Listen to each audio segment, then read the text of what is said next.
यहाँ राम राजा का ही सरकार है, वही राजा है यहाँ पे और कोई राजा नहीं है।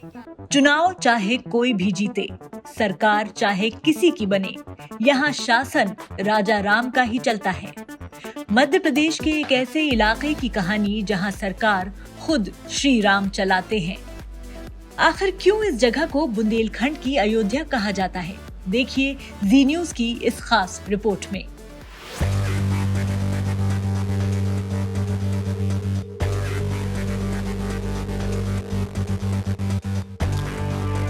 बेतवा नदी के किनारे बसा ओरछा शहर मध्य प्रदेश के निवाड़ जिले में आता है।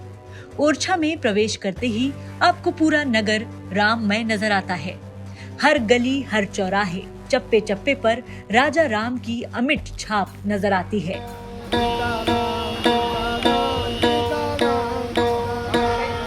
जी हाँ, प्रभु राम नहीं, राजा राम, क्योंकि ओरछा में राजा राम की ही सरकार चलती है।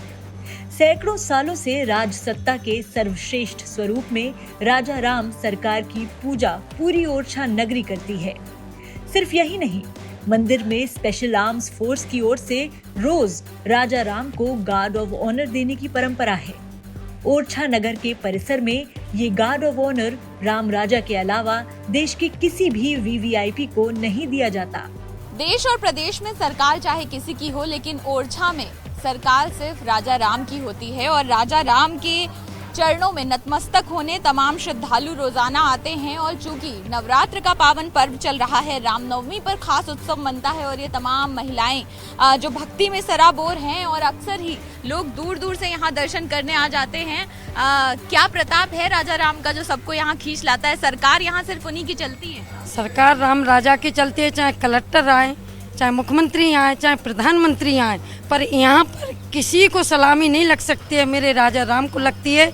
यहाँ धन्यवाद ओरछा वालों का है और ये मध्य प्रदेश का है कि जहाँ राजधानी राजा राम की है, वहाँ कोई राजा नहीं है, सब उनके चरणों के आगे सर झुका देते हैं। सब सर नतमस्तक। प्रकार का एक ही मंदिर है जहाँ सलामी लगती है, जो राजा के रूप में विराजमान है और कहीं नहीं है, दुनिया में भी नहीं है। भगवान राम के दर्शन साक्षात दर्शन होते हैं दिन में, इसलिए यहाँ पर आए हैं। दिन में भगवान राम यहाँ रहते हैं और रात में विश्राम करने अयोध्या जाते हैं। और राजा राम के लिए मंदिर बनाया था, उसमें वो नहीं गए, वो यहीं पर रह गए थे। प्रतिदिन हम लोग यहाँ भगवान का भजन करते हैं, हम ढोलक बजाते हैं। ये महिला मंडल है ओरछा का, तो सभी लोग गाते हैं भगवान के भजन और मैं ढोलक बजाता हूँ। तो ये जो कहते हैं कि यहाँ सरकार के रूप में बैठते हैं, यहाँ सत्ता सिर्फ राजा राम की ही चलती है, चाहे कोई और है? सिर्फ यहाँ राम राजा का ही सरकार है, वही राजा है यहाँ पे और कोई राजा नहीं है। ना कोई यहाँ पे राजा बनने की कोशिश करे, मतलब ना कोई प्रधानमंत्री, ना कोई मुख्यमंत्री, ना कोई कलेक्टर। यहाँ पे ना कोई राष्ट्रपति, ना प्रधानमंत्री, यहाँ सिर्फ राजा राम है और उन्हीं का सब कुछ चलता है, उन्हीं के आदेश से सब होता है। जब प्रधानमंत्री भी यहाँ आते, मुख्यमंत्री भी जब आते हैं यहाँ, तो वो इनके जब सामने आते हैं तो वो भी अपने हाथ दोनों जोड़ के वो नमन करते हैं, क्योंकि सरकार के सामने आ चुके हैं। राम राज और राम राजा, राजा के सामने कोई राजा बन नहीं सकता। अभी मंत्री आ गए, आते आते अगर पट बंद हो गए तो वो लाख करोड़ों रुपया देंगे, पर खुल नहीं सकता, खुल नहीं सकता है। नियम के अनुसार चलता है। हाँ, सरकार का ही नियम चलता है और सरकार की ही सत्ता है। हाँ, यहाँ ऐसा ही है। ये एक अद्भुत बात है ओरछा के इस मंदिर की। यहाँ पर राम राजा जो हैं वो सरकार के रूप में विराजमान हैं और सत्ता सिर्फ उनकी है। हर नियम, हर कानून सिर्फ उनके हिसाब से चलता है। बड़े से बड़ा व्यक्ति भी आ जाए तो उसको यहाँ पर नतमस्तक ही होना पड़ता है और नियमों के हिसाब से ही, हर कायदे कानून के हिसाब से ही इस मंदिर में दर्शन भी होते हैं और पूरे ओरछा की सरकार भी चलाई जाती है। अंजलि सिंह, जी मीडिया, ओरछा।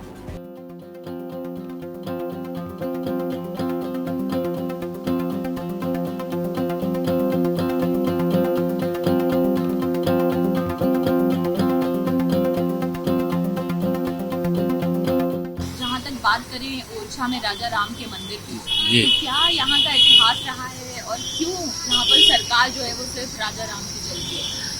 क्या है कि यहाँ पे पहले कृष्ण भगवान का मंदिर था, बाकी जो जुगल किशोर जी हैं जो आजकल पन्ना में हैं, वो पहले ओरछा में थे। किसी कारण बस राजा को मंदिर में दर्शन करने को जुगल किशोर जी के विलम्ब हो गया।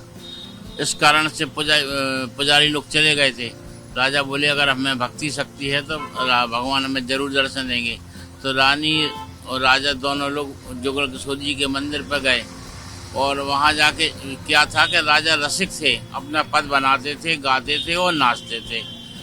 इतने राजा रानी इतने आनंद विभोर हो गए कि नाचते नाचते भगवान स्वयं इनके साथ में नाचे।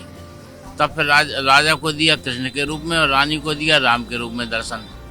रानी बोली कि हम काफ़ी समय से अयोध्या जी नहीं गए, तो अयोध्या जी चलें। राजा बोले कि नहीं, कृष्ण भगवान ने दर्शन दिए, वृंदावन चलें। इन दोनों में आपस में थोड़ी सी तकरार हो गई। राजा बोले अगर तुम में भक्ति शक्ति है अगर तो अयोध्या जी जाके राम जी को लेके आओ, तब मानेंगे। रानी साहबा उसी क्षण अयोध्या जी निकल गई। वहाँ पे कई वर्षों इनने तपस्या की। जब तपस्या से भगवान नहीं आए तो ये सरयू में कूद गई। तो भगवान ने इनको गोद ले लिया कि बोली माता जी आप तो हुक्म करें, आपको क्या करना है। बोले आप ओरछा चलें। बोले हम चलने को तैयार हैं, लेकिन हमारी 3 शर्तें हैं। एक तो जहाँ बैठ जाएंगे वहाँ से उठेंगे नहीं, क्योंकि नक्षत्र में चलेंगे। और यहाँ पे जो आपके नाम से राज्य है वो राजा राम के नाम से राज्य चलेगा, आपके नाम से राज्य नहीं चलेगा। तो जब ये शर्तें रखी थी भगवान ने, उसका पालन आज तक यहाँ पर ओरछा की जनता जो है वो कर रही है। एक बार के इंदिरा गांधी आई थी तो किसी कारण बस 2-4 मिनट इनको ये देर हो गई तो इनको दर्शन नहीं मिले। तो इन्होंने बोला था कि इनका समय चेंज कर देंगे, लेकिन भगवान के राजा के आगे किसी का समय चेंज नहीं कर सकते। राजा दूसरे का समय चेंज करते हैं। ओरछा को किस रूप में, यहाँ पर किस रूप में? अयोध्या जी तो भगवान का जन्म स्थल है, लेकिन यहाँ आके समझ लो अयोध्या जी का दूसरा रूप ओरछा है। महाकाल लोक की तर्ज पर राजा राम सरकार के दरबार में अब राजा राम लोक का निर्माण किया जाएगा। हाल ही में मुख्यमंत्री शिवराज सिंह चौहान ने राजा राम लोक की आधारशिला रखी थी। अयोध्या की रग रग में राम है और ओरछा की धड़कन में राम है। सदियों बाद भी यहाँ राम पूरे ठाठ के साथ विराजमान है और अपनी सत्ता का संचालन करते हैं। जी न्यूज़।